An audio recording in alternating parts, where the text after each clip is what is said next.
जय हिंद दोस्तों। एक बार पुनः आप लोग सभी लोगों का स्वागत करता हूं आपके अपने channel Bulls and Bear Analysis में। चलिए देख लेते हैं हमने क्या एनालिसिस किया था और मार्केट ने क्या हमें उसके बदले में रिस्पॉन्ड किया। तो अच्छी एक्सपायरी रही, मैं यही कहूँगा। और हमने जो प्लान किया था वो नहीं हो पाया, क्योंकि ग्लोबल सिनारियो की वजह से मार्केट इतना ऊपर गैप अप खुला कि झेलना मुश्किल हो गया। मैंने एक पोजीशन कैरी फॉरवर्ड की थी तो उसमें मुझे 24,000 रुपये का चूना लगा सुबह उठते ही। हालांकि फिर मैंने रिकवरी की है और फिर लास्ट में जाके मैंने उसको जो क्लोज़ किया है वो ऑलमोस्ट इट इज़ लाइक 9,700 के लॉस पे क्लोज़ किया है। तो ठीक है, कोई दिक्कत वाली बात नहीं है। This is part of game और ये होता रहता है। तो ये 40K की कैपिटल और मैं 40K से डेली ट्रेड कर रहा हूँ इस अकाउंट पे। और मैं ये सिर्फ दिखाने के लिए, अगर ये कल की वाली ये जो गलती मैंने की थी इसे गलती ही बोलते हैं, क्योंकि जब आपके पास कैपिटल कम है और तो आप नहीं सोच सकते कि आपको ये सब करना है, कैरी फॉरवर्ड करनी है पोजीशन, ये ऐसा नहीं करना चाहिए अगर आपके पास कैपिटल कम है। हाँ, आपके पास कैपिटल ज़्यादा है तो मुझे एक्चुअली फ़र्क नहीं पड़ा इससे 24,000 के लॉस से, तो इसलिए मैं उसको वापस रिकवर कर पाया। और अगर आपके पास अमाउंट होता ही नहीं अकाउंट में तो फिर आप कैसे रिकवर कर पाते, आपके पास फिर पैसा ही नहीं बचता कोई नई ट्रेड लेने के लिए। चलिए खैर ठीक है, ये तो पार्ट ऑफ गेम है और ये होता रहता है। तो आप उतना ही बेस्ट वे तो यही होता है कैरी फॉरवर्ड ना करें कभी भी ऑप्शन में, क्योंकि सिचुएशन पता नहीं है ग्लोबल मार्केट में क्या हो सकता है क्या नहीं हो सकता है। तो इस तरीके से मतलब मॉर्निंग में ट्रेड करो, मॉर्निंग टू इवनिंग, और कैरी फॉरवर्ड मत करो, ये सलाह है। क्योंकि ये मैं दिखा रहा हूँ आपको कि क्या हो सकता है। ऐसे वियर्ड दिन आ सकते हैं जिसमें आपकी पूरी, अब सोचो मेरी 50% से ज़्यादा कैपिटल उड़ गई थी, तो फिर वो तो कल प्रॉफिट हुआ था 17,000 का तो मैं झेल गया वो, और आज वापस उसको अकाउंट मतलब रिड्यूस कर दिया मैंने उसको, जो लॉस था तो 9,000 के आसपास ही लॉस बचा है। तो खैर चलिए एनालिसिस करते हैं। तो कुल मिला के अगर हम निफ्टी का चार्ट देखें तो मुझे जो निफ्टी के चार्ट पे जो दिख रहा है वो ये दिख रहा है कि अभी मार्केट जो है वो पॉजिटिव आ गया है काफ़ी हद तक। और अगर आज एक्सपायरी नहीं होती तो हो सकता है ये 19,200 को क्रॉस करके ही मार्केट रुकता, लेकिन आज एक्सपायरी थी तो कुल मिला के ठीक है। इनडिसिसिव कैंडल एक बनाई है, लेकिन अभी भी ये पॉजिटिव ही मानूंगा मैं इसे।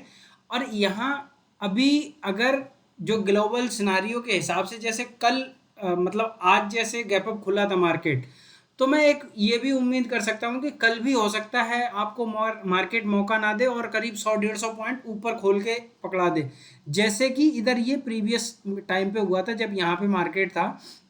तो अगर आप ध्यान से देखोगे तो हुआ क्या है इस मार्केट में भी, जब ये मार्केट यहाँ पे था तब इसने क्या किया, सेम तरीके का ऐसी ही कुछ कैंडल यहाँ बनी थी, और जैसे ही इस जोन को मार्केट ने जैसे ही क्रॉस किया उसके बाद क्या किया, मार्केट ने आपको मौका ही नहीं दिया, इतने लंबे लंबे गैप अप मार के और ऐसे करके, और यहाँ पे जाके लगभग लगभग 600-700 पॉइंट मार्केट उठा के और पकड़ा दिया।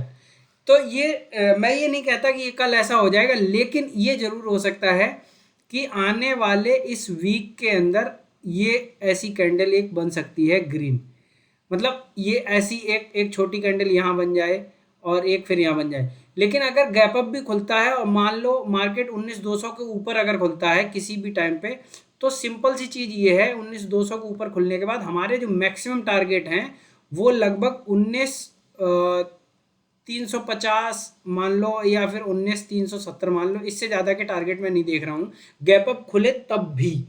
तो ये मैक्सिमम है हमारा कि हम निफ्टी में देख सकते हैं। और सेम अगर हम चले बैंक निफ्टी में, तो बैंक निफ्टी में अगर डे चार्ट पे अगर हम देखने की कोशिश करें तो वही सेम लगभग वैसा ही सिनारियो, सेम तरीके का सिनारियो यहाँ पे भी है। और यहाँ पे भी लगभग मार्केट ने वैसा ही किया था। अगर कुछ दिनों पुरानी पहले की अगर बात करें तो मार्केट यहाँ पे था, उसके बाद मार्केट गोली की तरह ऊपर चला गया यहाँ तक। तो ये अभी भी मैं जो बैंक निफ्टी में अगर डे चार्ट के हिसाब से एनालिसिस करता हूँ तो डे चार्ट में जो मुझे यहाँ पे जो रेसिस्टेंस जो दिख रहा है वो लगभग 43,500 के आसपास बनता है। यानी कि अगर मार्केट अगर कल की डेट में अगर 43,200 के आसपास भी खुलता है, गैप अप मान लो 200 पॉइंट भी अगर गैप अप खुलता है, या फिर 43,150 पे अगर मार्केट खुलता है, तो भी जो मैं मैक्सिमम टारगेट ले रहा हूँ वो लगभग 43,500 के आसपास ले रहा हूँ। इससे ज़्यादा मुझे टारगेट नहीं दिखते। मैं जो पोजीशन अपनी बुक करूँगा वो 43,500 पे बुक कर लूँगा बस। उसके बाद मैं अपना टर्मिनल क्लोज कर दूंगा। यही मेरी एनालिसिस है और यही मीनिंग है। अब चलिए ये मतलब हम इस तरीके से एनालिसिस, ये मेरी इस तरीके से एनालिसिस हम कर सकते हैं।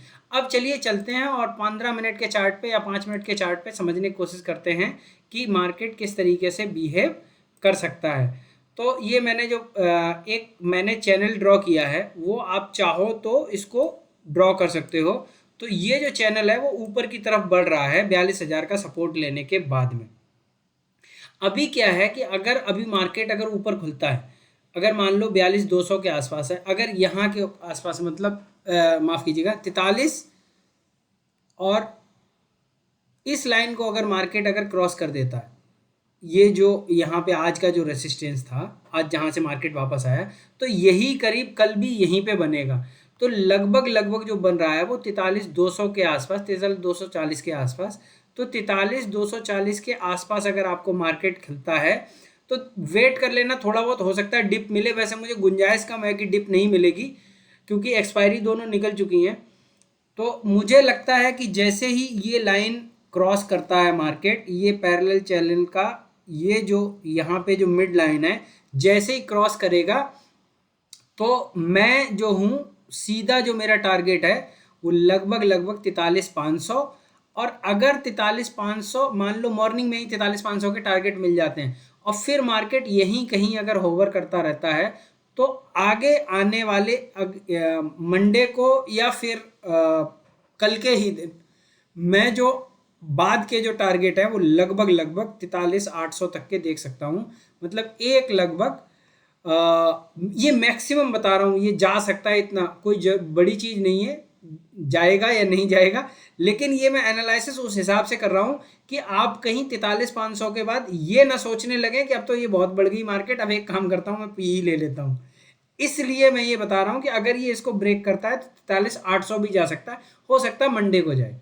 लेकिन उसके बाद जब ये यहाँ पे पहुँच जाएगा फिर हम प्राइस एक्शन चेक करेंगे और फिर हो सकता है वापस मार्केट यहाँ भी आ सकता है और फिर यहाँ भी आ सकता है आने वाले दिनों में।